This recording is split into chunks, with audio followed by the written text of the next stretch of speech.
আলাইকুম, আমি Ayesha Siddika. Ayesha blog ভ্যাঞ্চার YouTube চ্যানেলে আপনাদের সবাইকে স্বাগত জানাই। কাছে এবং দূরে, দেশ এবং দেশের বাহিরে যে যেখান থেকে আমার আজকের ভিডিও দেখছেন, আশা করি আল্লাহর রহমতে সবাই ভালো আছেন, সুস্থ আছেন। এখন যে আমি ভিডিওতে ভয়েস দিচ্ছি, তো এখন কিন্তু রাত 1টা বেজে গেছে। আমার ছেলে মেয়েকে ঘুম দিয়েছি। আমার মেয়েটা কিন্তু এখনো পর্যন্ত সুস্থ হয়নি। তো যেহেতু আমার মেয়ে অসুস্থ, সেক্ষেত্রে আমি কিন্তু ভিডিও করে রেখেছি, কিন্তু আপনাদের সঙ্গে শেয়ার করতে পারিনি।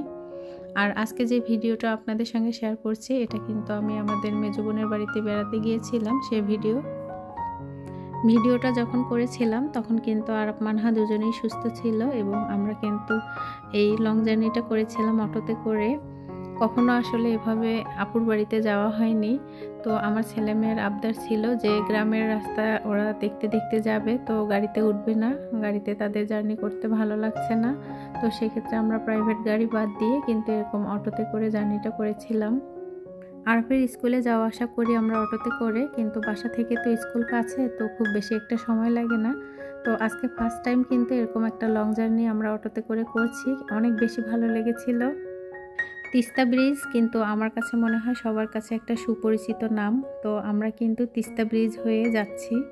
আপুর বাড়িতে যাওয়ার সময় কিন্তু এই ব্রিজের উপর দিয়ে যেতে হয়। উত্তরাঞ্চলের তিস্তা ব্রিজ কিন্তু সবার কাছে অনেক বেশি সুপরিচিত। আর তিস্তা ব্রিজ কিন্তু ছিল বাম সাইডে, যে ব্রিজটা দেখা যাচ্ছে আসলে ওইটাই কিন্তু ছিল। তো নতুন করে আবার এদিকে ব্রিজটা করা হয়েছে। তো এখন যে ব্রিজটা করা হয়েছে সেটা দিয়ে কিন্তু সব রকম গাড়ি চলাচল করে। আর পুরাতন যে ব্রিজটা দেখা যাচ্ছে সেটা দিয়ে কিন্তু শুধু ট্রেন যাওয়া আসা করে। আমার ছেলের কাছে এই তিস্তা ব্রিজ এবং নদী আশেপাশের জায়গাটা অনেক বেশি ভালো লেগেছিল, যার জন্য কিন্তু অটো থামিয়ে ওকে কিছুটা সময় আমরা এখানে হাঁটতে দিয়েছিলাম। ও একটু ঘুরে ফিরে দেখেছিল।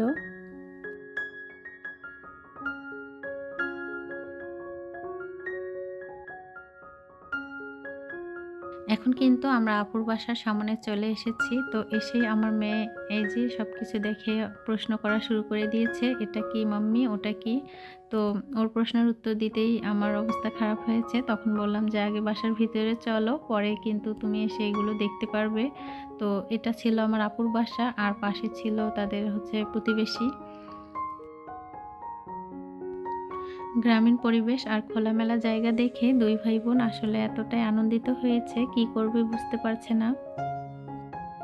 এটা হচ্ছে আমার মেজো বোনের বাড়ি, আর আমার মেজো বোনের বাড়ি কিন্তু একদম গ্রামে, আর এত সুন্দর পরিবেশ। তো খুব বেশি ভালো লেগেছিল এখানে আরব মানহার। আর আপুর কিন্তু আজকে বাড়িতে অনেক গেস্ট এসেছে।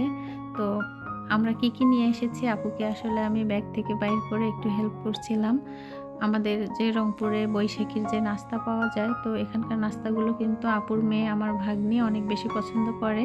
তো আমার বড় ভাইয়া আবার এরকম নাস্তা কিনে দিয়েছে ওর জন্য।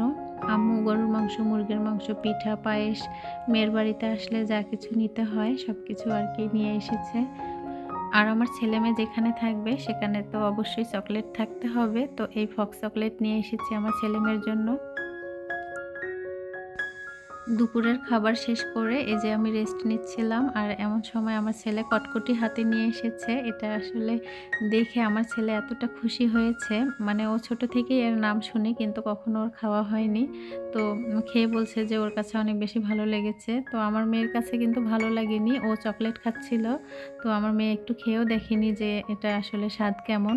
তো আমার ছেলের কাছে ভালো লেগেছে। ছোটবেলায় আসলে এই জিনিসটা অনেক বেশি খেয়েছিলাম, এখন কিন্তু আর চোখে পড়ে না বা খাওয়া হয় না।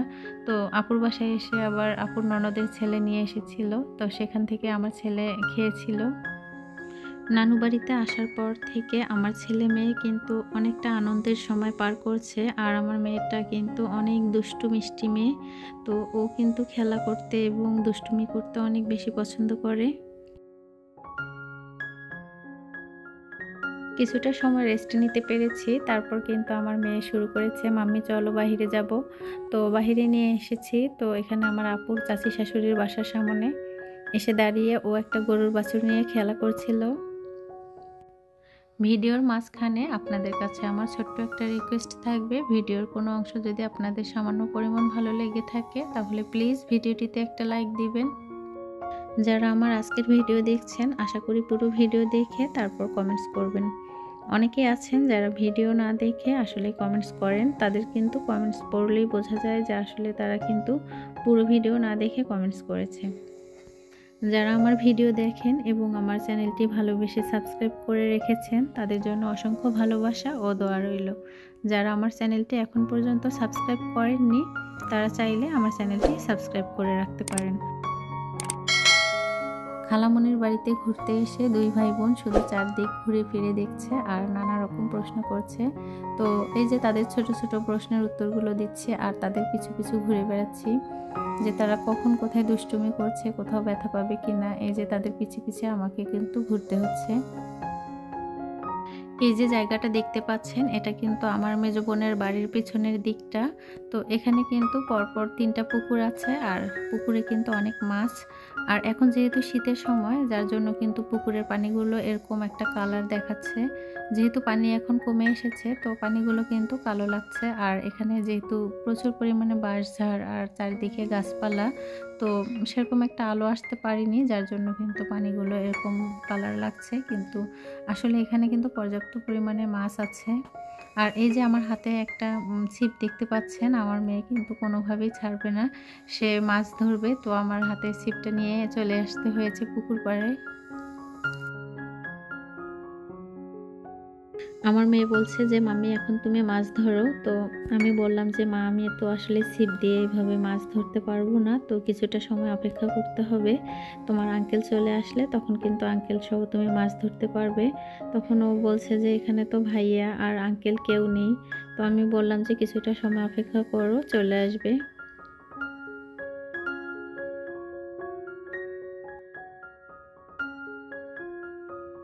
আমার ছেলে ওর আঙ্কেলের সঙ্গে ঘুরতে গিয়েছিল আর এই যে এখন চলে এসেছে। তো বলছে যে এখন মাছ ধরবে। তো ওর আঙ্কেল বলল যে না বাবা, এখন তো মাছ ধরা যাবে না, কিছুটা সময় অপেক্ষা করো, তারপর আমরা ফ্রেশ হয়ে খেয়ে দিয়ে এসে তারপর মাছ ধরবো। দুই ভাই বোন কিন্তু এই যে এখানে এসে খেলা করছে। এই যে ফসলের ফাঁকা যে মাঠগুলো পড়ে আছে, এগুলোতে কিন্তু প্রচুর পরিমাণে ধানের আবাদ হয়। আর আপুদের কিন্তু ধান কাটা শেষ হয়েছে। তো ধান কাটার সময় এসে দেখবে দুই ভাই বোনের এরকম একটা ইচ্ছা ছিল, কিন্তু তখন আমার ছেলের বার্ষিক পরীক্ষা চলছিল, যার জন্য কিন্তু আমরা আসতে পারিনি। তো এখন তো ধান কাটা শেষ হয়েছে, আবার নতুন করে ধানের চারা রোপণ করবে। এই যে খোলা মাঠে এসে দুই ভাই বোন খেলা করছে, আনন্দ করছে, আমার কাছে কিন্তু অনেক বেশি ভালো লাগছে। তো ওদের যে ইচ্ছা ছিল, আশা ছিল খালামণির বাসায় এসে এরকম একটা আনন্দ করবে, ওদের ইচ্ছা কিন্তু ঠিক পূরণ হয়েছে। আর ওরা কিন্তু আল্লাহর রহমতে অনেক সুস্থ ছিল, ভালো ছিল এই সময়টা। বিপদ কিন্তু বলে কয়ে আসে না, আর সুস্থতা হচ্ছে আল্লাহর সবচেয়ে বড় নেয়ামত। এর আগের একটা ভিডিওতে আমি বলেছিলাম যে সুস্থতা হচ্ছে আল্লাহর সবচেয়ে বড় নেয়ামত। আর আল্লাহর আরেকটি বড় নেয়ামত হচ্ছে আপনজনদের ভালোবাসা। নানু বাড়িতে আসার পর আরাপ মানহা কিন্তু আল্লাহর রহমতে সুস্থ ছিল এবং আমিও সুস্থ আছি। আল্লাহর এটা কিন্তু অনেক বড় একটা নেয়ামত আমি মনে করি। আর আমার মেজো বোনের বাড়িতে যে ঘুরতে এসেছিলাম, তখনও কিন্তু আরাপ মানহা আল্লাহর রহমতে সুস্থ ছিল, ভালো ছিল। ওই যে বললাম না, বিপদে আসতে সময় লাগে না। তো হঠাৎ যে কি হয়ে গেল আমার মেয়েটার উপর দিয়ে, তো সব মিলিয়ে আমি যে এখন সময় পার করছি, সেই সময়টা কিন্তু খুব বেশি আমার একটা ভালো যাচ্ছে না। আর আমার মেয়ের শরীরটা সেরকম একটা ভালো নেই। প্রিয় আপু ভাইয়াদের কাছে আমার একটাই অনুরোধ থাকবে, আমার মেয়েটাকে যদি সামান্য পরিমাণ ভালো লেগে থাকে, আমার মেয়ের জন্য যদি কারো মনে ভালোবাসা হয়ে থাকে, তাহলে অবশ্যই আমার মেয়েটার জন্য একটু দোয়া করবে যেন আমার মেয়েটা তাড়াতাড়ি সুস্থ হয়ে যায়। আমার ছেলের যে আশা ছিল সে মাছ ধরবে, তো একটা শোল মাছ পেয়ে কিন্তু সে মহা খুশি হয়েছে। তো একটা মাছ ধরেই বাসায় চলে এসেছে। আজ এই পর্যন্তই। সবাই ভালো থাকবেন, সুস্থ থাকবেন। আর পরবর্তী ভিডিও দেখার জন্য অবশ্যই চ্যানেলটি সাবস্ক্রাইব করে রাখবেন। আসসালামু আলাইকুম। আল্লাহ হাফেজ।